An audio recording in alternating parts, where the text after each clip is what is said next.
Hi masters, అందరికీ divine morning. Welcome to JPS wisdom. Friends, మనము తయూబా గ్రహయాత్ర అనేటువంటి అద్భుతమైన జ్ఞానాన్ని అయితే తెలుసుకుంటున్నాము. ఇందులో మనం థర్డ్ ఎపిసోడ్ ధరణి తలంపై తొలి మానవుడు అనేటువంటి ఎపిసోడ్లో 2 days నుంచి కొన్ని విషయాలను అయితే తెలుసుకున్నాము. ఈరోజు మరికొన్ని విశేషాలను తెలుసుకుందాము. అయితే మాస్టర్స్, ఇక్కడ నేను కొన్ని విషయాలను అయితే షేర్ చేయాలనుకుంటున్నాను. ఈ బుక్ వినేటప్పుడు కొంతమందికి నమ్మశక్యం కాకపోవచ్చు, కొంతమందికి నమ్మినా అర్థం కాకపోవచ్చు, కొంతమందికి అర్థమైనా ఎన్నో డౌట్స్ అనేది వస్తూ ఉంటాయి ఒకదాని వెంట ఒకటి. ఇది సహజం మాస్టర్స్. అయితే ఇక్కడ నేను కొన్ని విషయాలను అయితే షేర్ చేసి నెక్స్ట్ మనము బుక్లోకి వెళ్దాము. ఫ్రెండ్స్, మనకు ఈ సృష్టి ఆవిర్భావం జరిగి 190 కోట్ల బిలియన్ల సంవత్సరాలు అయింది మాస్టర్స్. అంటే ఈ జ్ఞానం అంతా మన శంభాల మాస్టర్స్ ఎవరైతే ఆల్రెడీ అసెండ్ అయి ఉన్నటువంటి మన పరమగురు మండలి ఏం చేశారంటే, సెంజోరా అనేటువంటి కొత్త లిపిని కనుక్కొని అందులో ఈ యొక్క సృష్టి ఆవిర్భావం జరగక ముందు నుంచి కూడా ఇప్పటి వరకు ఏం జరిగిందనేటువంటి అన్ని విషయాలను కూడా అందులో పొందుపరిచి ఈ జ్ఞానాన్ని శంభాలలో భద్రపరిచి ఉన్నారు. అయితే ఈ జ్ఞానాన్ని బయటికి తీసుకురావడానికి సరైన వాళ్ళకి దొరక్క మేడం బ్లావెట్స్కీ గారిని ఎంచుకోవడం జరిగింది.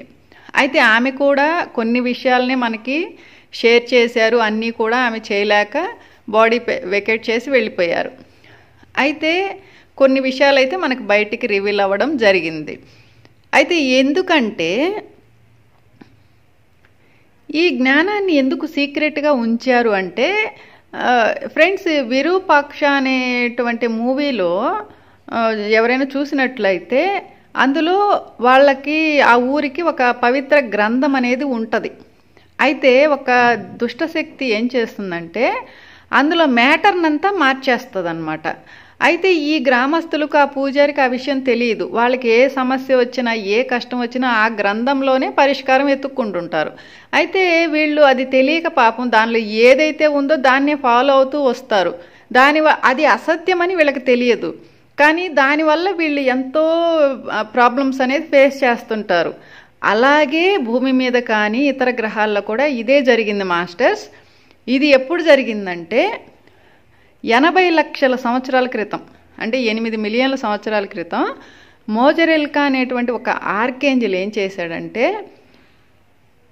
మన ఏదైతే ఏకత్వం నుంచి తను పక్కకు రావడం జరిగింది. ఎందుకంటే నాకు ఎంతో జ్ఞానం ఉంది, నేనే సృష్టికర్తను, నేను వీళ్ళతో కలిసి ఎందుకు నేను ఎదగాలి, నా సొంతంగా నేను ఎదుగుతాను, ఫాస్ట్గా ఎదుగుతాను అనేటువంటి తొందరలో తను ఏం చేశాడంటే అందరి నుంచి విడిపడడం జరిగిందనమాట. అప్పుడు ఏమైందంటే తను ఎప్పుడైతే విడిపోయాడో తను పూర్తిగా ఒక అజ్ఞాన అంధకారాల్లోకి వెళ్ళిపోయాడు.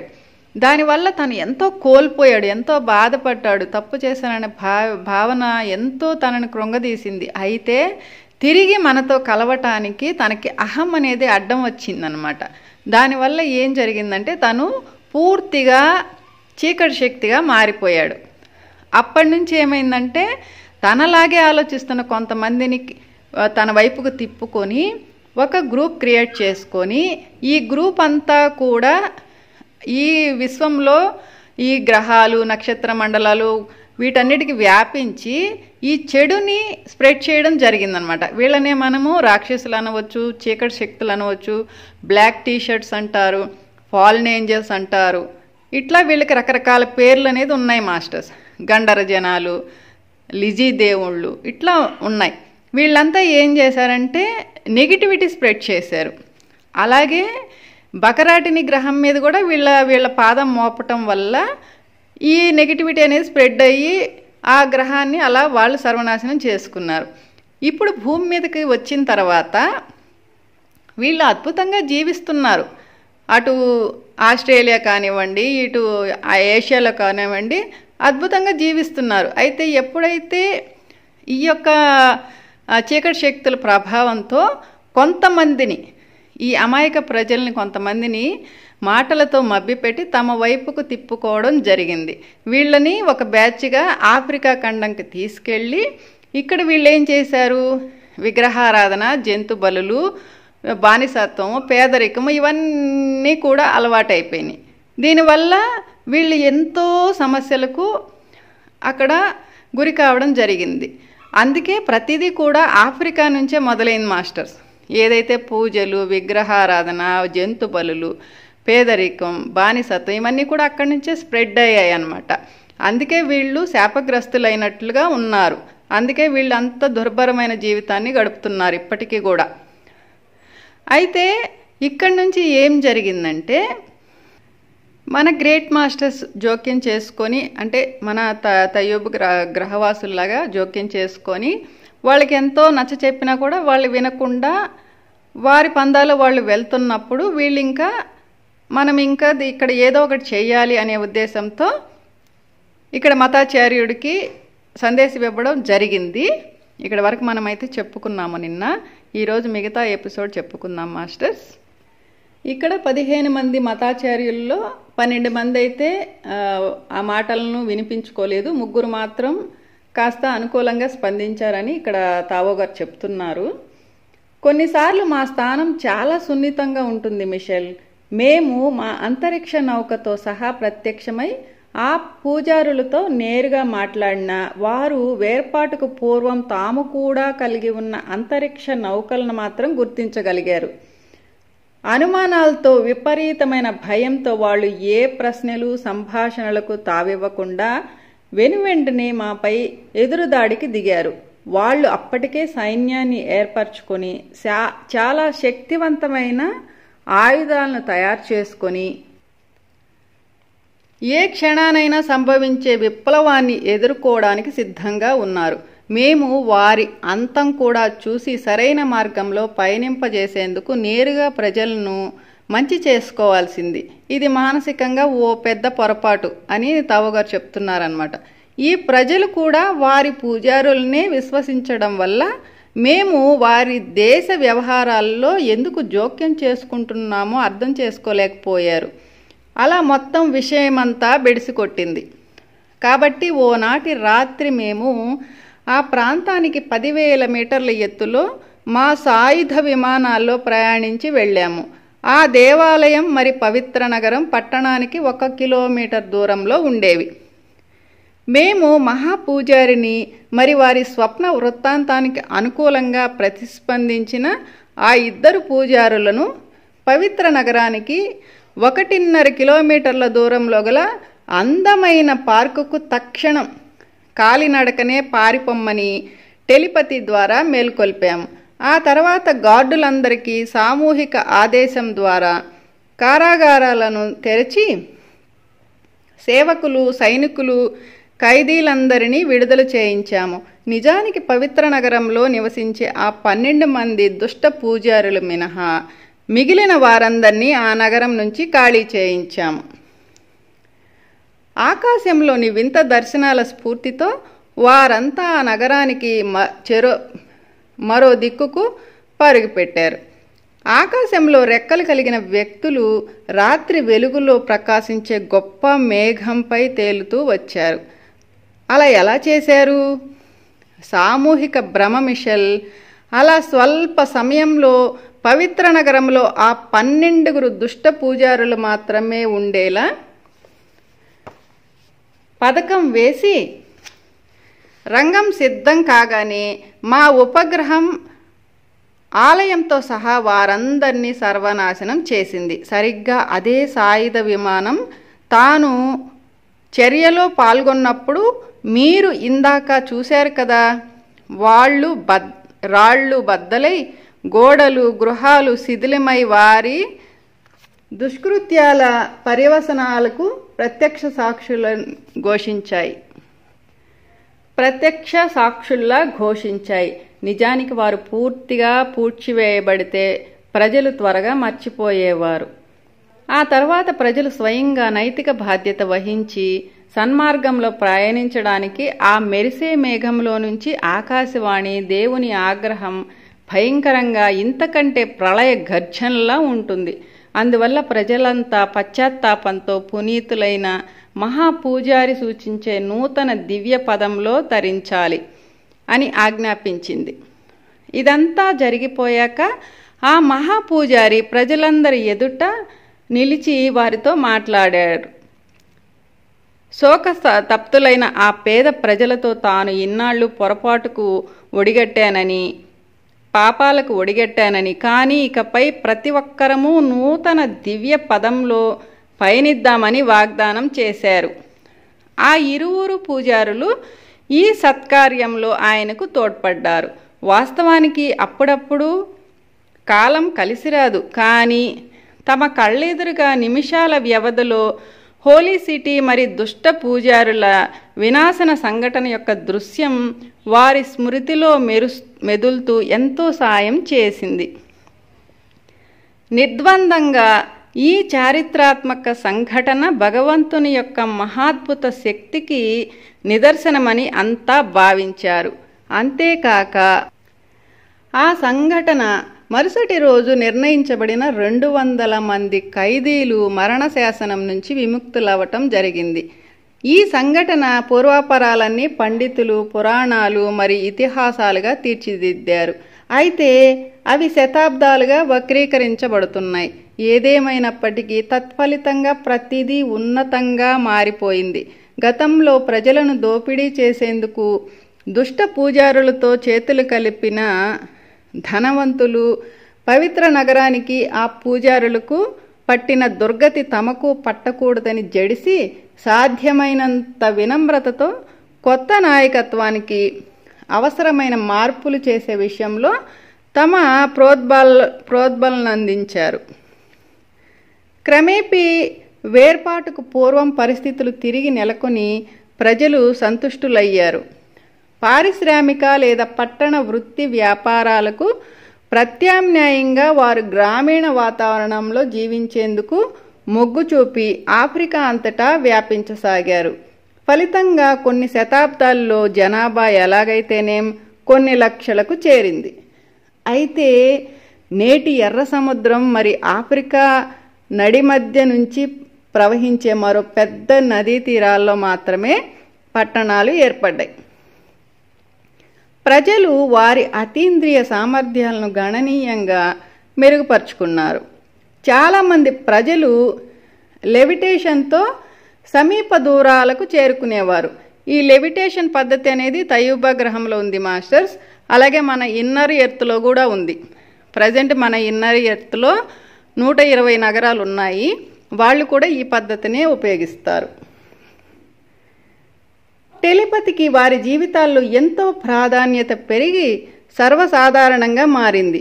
ఎన్నో సందర్భాల్లో శారీరక అనారోగ్యాలకు పరిశుద్ధ కరస్పర్శ ద్వారా స్వస్థత చేకూరేది. న్యూగినియా మరి ఆస్ట్రేలియాలోని నల్ల జాతీయుల మధ్య పరస్పర సంబంధాలు పునరుద్ధరించబడ్డాయి. న్యూగినియా వారు తమ ఆస్ట్రేలియా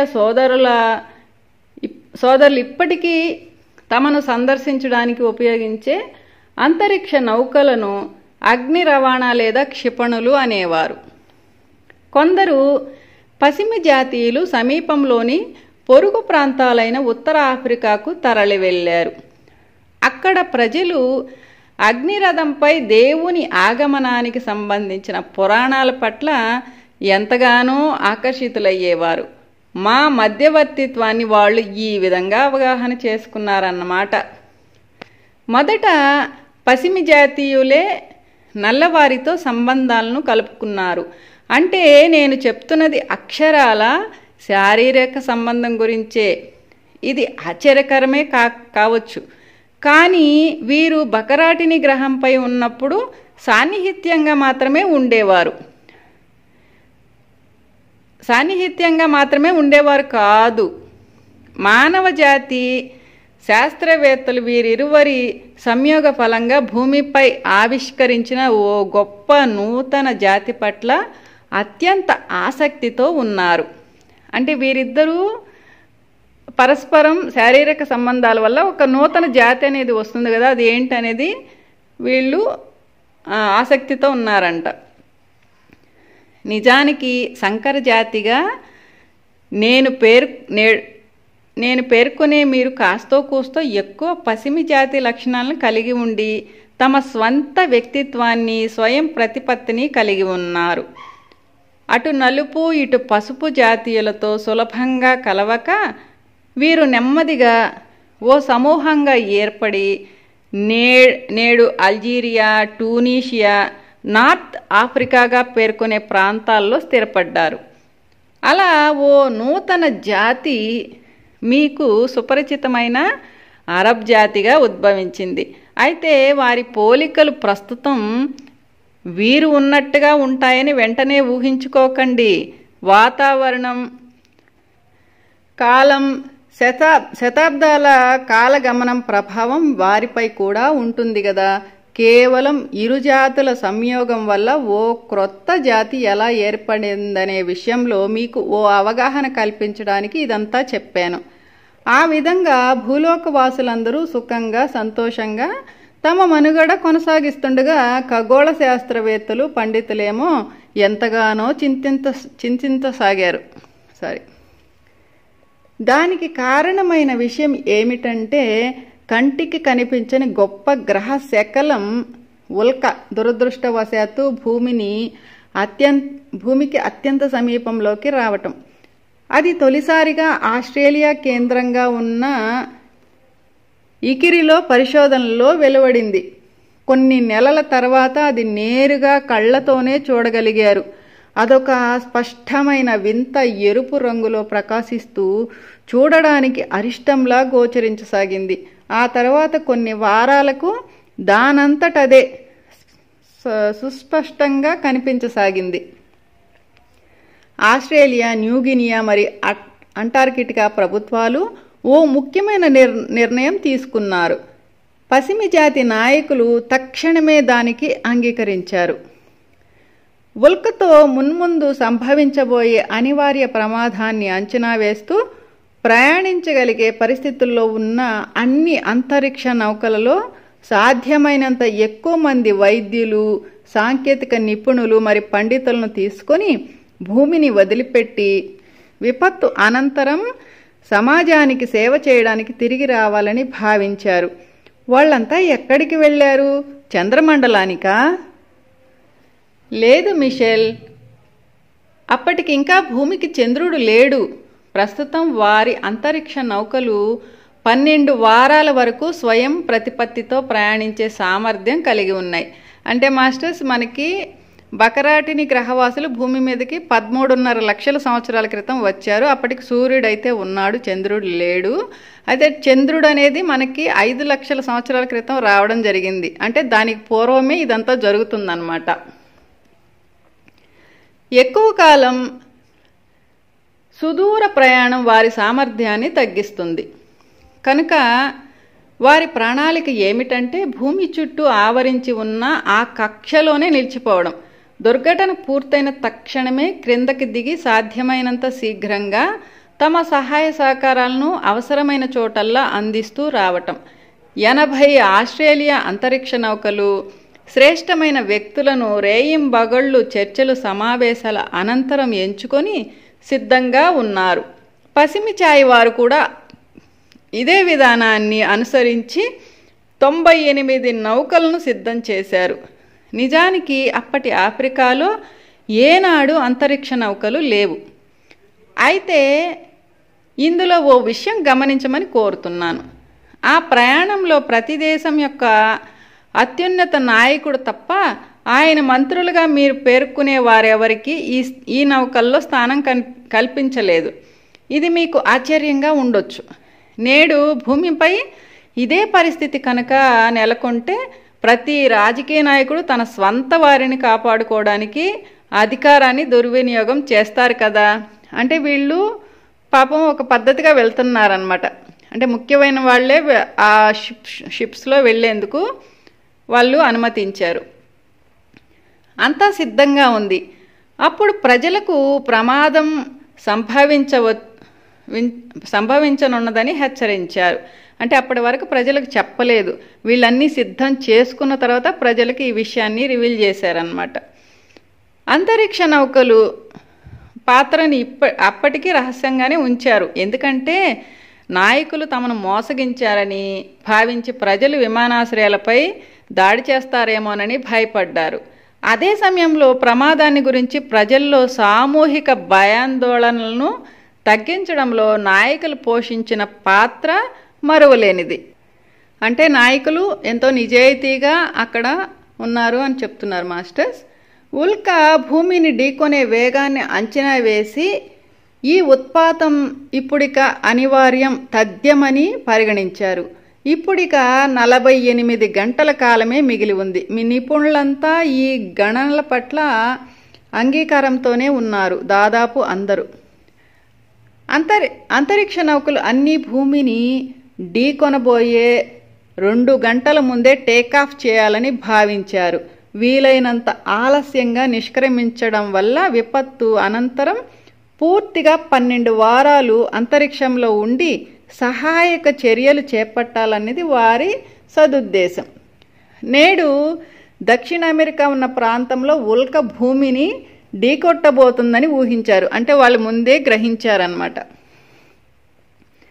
కనుక ప్రళయం రోజున అంతా సంసిద్ధంగా ఉండి మధ్యాహ్నం 12 గంటలు ఆస్ట్రేలియా సమయానికి టేకాఫ్ సంకేతం కోసం వేచి చూస్తున్నారు. వారి గణనలలో లోపం ఉందో, అనూహ్యంగా ఉల్క ప్రయాణం వేగం త్వరితమైందో తెలియదు కానీ అత్యంత అనూహ్యంగా అది ఆకాశంలో 11 గంటల సమయంలోనే నారింజ పండు లాంటి సూర్యునిలాగా ప్రకాశవంతంగా కనిపించింది. తక్షణమే టేకాఫ్కు ఆదేశాలు జారీ చేయబడి నౌకలన్నీ అంతరిక్షంలోకి దూసుకుపోయాయి.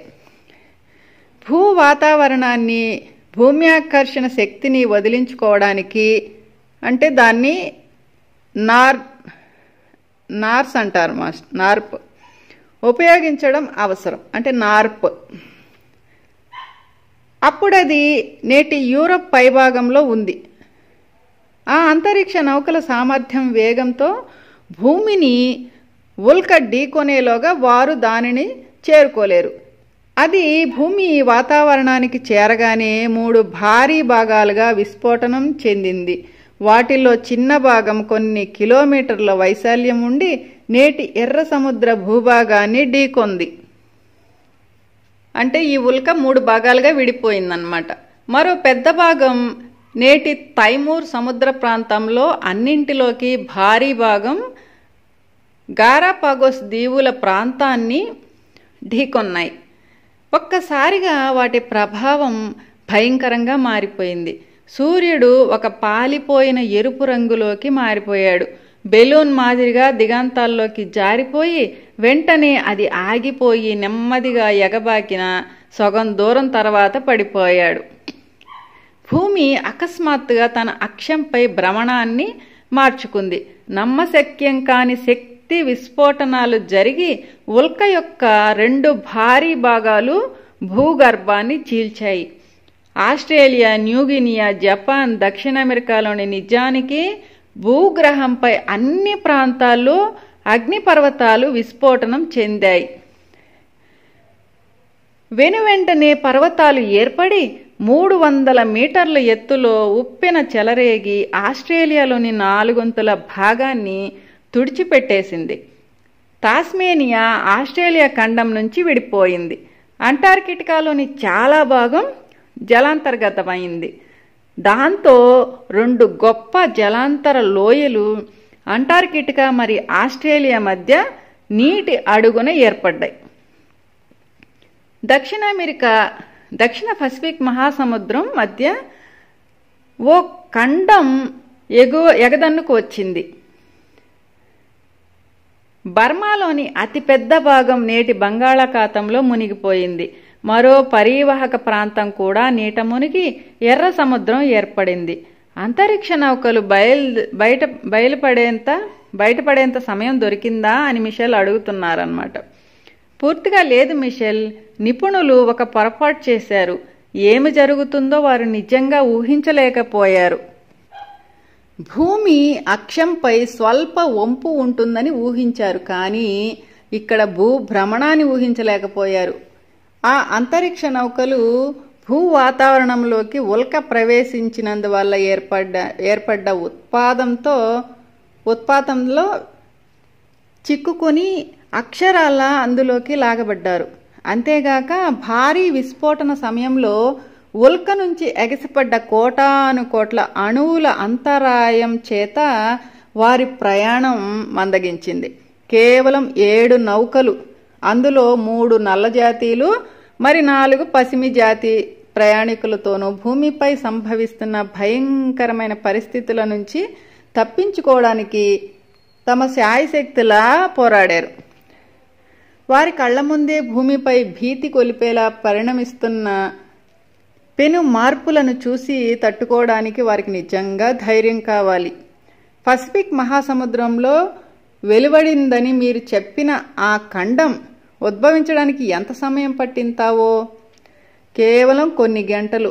ఈ ఖండం లోతైన భూగర్భం నుంచి వెల్లువెత్తిన ఉపద్రవాల ఫలితంగా ఏర్పడ్డ వాయువులతో ఆవరించబడి ఉంది. భూ ఉపరితలంపై ఈ ఉత్పాతాలు నెలల తరబడి కొనసాగాయి. ఉల్క భూమిని ఢీకొన్న 3 ముఖ్య ప్రాంతాల్లో ఆ ప్రభావానికి వేలాది అగ్నిపర్వతాలు సృష్టించబడ్డాయి. ముఖ్యంగా ఆస్ట్రేలియా ఖండంలో చాలా చోట్ల విషవాయువులు వ్యాపించి లక్షలాది నల్ల జాతీయులు నిమిషాల్లో దుర్మరణం పాలయ్యారు. మా గణాంకాలు ఆస్ట్రేలియాలోని మొత్తం మానవాళి మరి జీవరాశులన్నిటి వినాశనాన్ని సూచించాయి. ఎంతో కాలానికి తిరిగి ప్రశాంతత నెలకొని కేవలం 180 మంది ప్రజలు మాత్రం ప్రాణాపాయం నుంచి తప్పించుకున్నట్లు లెక్కించాము. ఈ భయంకరమైన మృత్యువాతకు కారణం విషవాయువులే. న్యూగినియాలో తక్కువ విషవాయువులు వెలువడడంతో మృతుల సంఖ్య తక్కువగా ఉంది. నేను మిమ్మల్ని ఓ ప్రశ్న అడగాలనుకుంటున్నాను తావో. నిస్సందేహంగా అడగండి. ఆస్ట్రేలియాలోని నల్లవారే న్యూగినియా మరి ఆఫ్రికాకు విస్తరించారని మీరు చెప్పారు కదా. మరి అలాంటప్పుడు ప్రస్తుతం ప్రపంచవ్యాప్తంగా ఉన్న నల్ల జాతీయులతో పోల్చితే వారి ఆదిమ జాతి వారు అంత విభిన్నంగా ఎలా ఉన్నారు? మంచి ప్రశ్న అడిగారు మిషెల్. నా వివరణ మీకు మరింతగా అర్థమయ్యేలా సాయపడుతుంది. విపత్తు ఫలితంగా ఏర్పడ్డ ఉత్పాతాల వల్ల యురేనియం నిక్షేపాలు భూ ఉపరితలమంతా చెల్లా చెదురుగా పడి గాఢమైన అణుధార్మికతను నెలకొల్పాయి, వెదజల్లే. ఇది ఆస్ట్రేలియాలో మాత్రమే జరిగింది. మరి మరణాన్ని తప్పించుకున్న కొద్ది మంది కూడా ఈ అణు విస్ఫోటనాన్ని పోలిన విషవాయువుల ప్రభావానికి తీవ్రంగా ప్రభావితులయ్యారు. వాళ్ళంతా జన్యుపరంగా తీవ్రంగా ప్రభావితులయ్యారు. కనుక నేటి ఆఫ్రికన్ల జన్యువులు తమ ఆదిమ జాతి వారితో పోల్చితే భిన్నంగా ఉన్నాయి. అంతేకాక పూర్తి పర్యావరణ మార్పు వల్ల వారి ఆహార విషయంలో చాలా పెద్ద మార్పులు వచ్చాయి. కాలం గతిలో ఈ బకరాటియన్ వారసులే ఆదిమ జాతివారుగా నేడు రూపాంతరం చెందారు. ఇలా ఉత్పాతాలు కొనసాగుతుండగా పర్వతాలు ఏర్పడ్డాయి. కొన్ని అప్పటికప్పుడే ఏర్పడితే మరికొన్ని కొద్ది రోజుల్లో ఏర్పడ్డాయి. హిమనీ నదాలు ఆవిర్భవించి ఇప్పటికీ ఇంకా మిగిలి ఉన్న నాగరికత యొక్క ఆనవాళ్లను కూకటి వేళ్లతో సహా పెకిలిస్తూ అన్ని పట్టణాలను పొట్టనబెట్టుకున్నాయి. అన్నింటినీ మించి ఇలాంటి గ్రహం ఒకటి ఉందని ఎంతో కాలం వరకు ఎవ్వరికీ తెలియదు. నిజానికి అగ్నిపర్వతాలు ఒక్కసారిగా బ్రద్దలై అంతులేని ఎత్తు వరకు లావాను ఎగజిమ్మటం వల్ల ఆకాశం నల్లబారిపోయింది. మహాసముద్రాలపై మరిగిన ఆవిరి కొన్ని వేల చదరపు కిలోమీటర్ల వరకు పెరిగి బూడిద మేఘాలతో మిళితమైంది. అలా ఏర్పడ్డ ఆ దట్టమైన మేఘాలు అనూహ్యమైన విధంగా కుండపోత వర్షాలు కురిపించాయి. మరి అంతరిక్ష నౌకలు అప్పటికీ అంతరిక్షంలోనే తిరుగుతూ ఉన్నాయా అని మిషెల్ అడుగుతున్నారు. 12 వారాల తరువాత వారు మళ్లీ భూమికి తిరిగి రావడానికి అంగీకరించారు. మిగతా భూగ్రహమంతా ఎక్కడా దృగ్గోచరం కాకుండా నేటి యూరప్ ప్రాంతంలో క్రిందికి దిగడానికి ఎన్నుకున్నారు. మొత్తం 7 అంతరిక్ష నౌకల్లో కేవలం ఒకే ఒక్క నౌక క్రిందికి దిగడానికి సన్నద్ధమైంది. మిగిలినవన్నీ గంటకు 300-400 కిలోమీటర్ల చొప్పున వీచిన తుఫాను గాలులకు, విపరీతమైన పెనుగాలులకు భూమిపైకి విసిరిపారేయబడ్డాయి. ఈ ప్రచండమైన గాలులకు కారణం ఆకస్మికంగా సంభవించిన అగ్నిపర్వత విస్ఫోటనం వల్ల ఏర్పడ్డ ఉష్ణోగ్రతలోని తేడాలు.